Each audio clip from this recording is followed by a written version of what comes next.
कोंडागांव जिला मुख्यालय में पीसीसी चीफ मोहन मरकाम ने आरक्षण के मुद्दे पर कहा कि आरक्षण को बढ़ाने के लिए तत्कालीन सरकार ने तत्कालीन गृह मंत्री ननकी राम कंवर की अध्यक्षता में मंत्रिमंडलीय कमेटी का गठन किया है।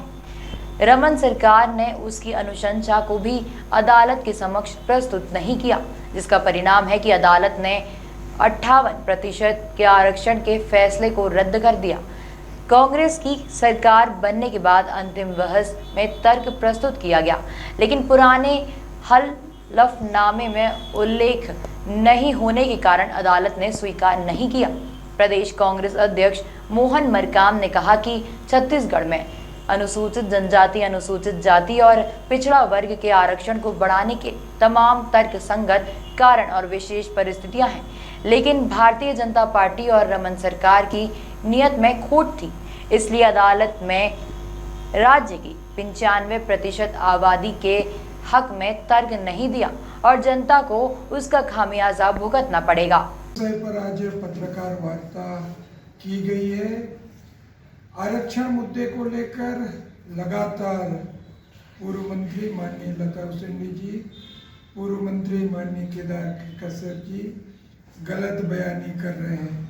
आप सबको पता है, जब तत्कालीन डॉक्टर रमन सिंह जी की सरकार ने छत्तीसगढ़ में 2010-11 में 50% से बढ़ाकर 58% आरक्षण बढ़ा दिया गया। इसमें एसटी वर्ग को 32%, एससी वर्गों का आरक्षण कम कर दिया था, ओबीसी वर्गों को टोटल 58% आरक्षण दिया गया था। उस आरक्षण के विरुद्ध 2012 में हाई कोर्ट में पिटीशन दायर किया गया था। तो उस समय जो सरकार में रहे माननीय लता हुसैनी मैडम जी 2013 तक मंत्री रही। उसके बाद हारने के बाद भी कैबिनेट मंत्री का दर्जा प्राप्त हुआ 2018। उसके बाद 2018 तक माननीय केदार कश्यप जी भी मंत्री रहे।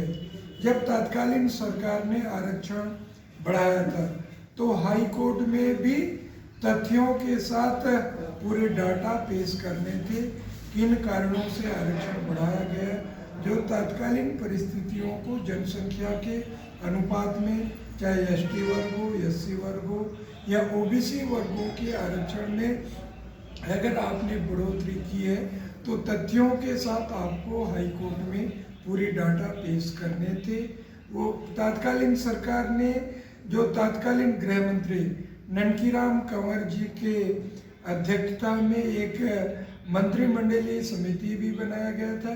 उसके साथ साथ जो सीएस चीफ सेक्रेटरी की अध्यक्षता में भी एक कमेटी बनी थी, मगर इन कमेटियों का जो रिपोर्ट है हाई कोर्ट में पूरे आंकड़ों के साथ पूरे आंकड़े हाई कोर्ट में पेश करना था, एफिडेविट के साथ पूरे आंकड़े पेश करना था कि हम इन कारणों से हमने आरक्षण बढ़ाया है। मगर तत्कालीन सरकार ने हाई कोर्ट में एफिडेविट के साथ आंकड़े पेश नहीं किए, जिसके कारण हाई कोर्ट ने इस जो आरक्षण बढ़ाया गया था उसको निरस्त कर दिया और आज लगातार बयानबाजी कर रहे हैं माननीय लता हुसैनी जी, माननीय केदार कश्यप जी। Bureau report.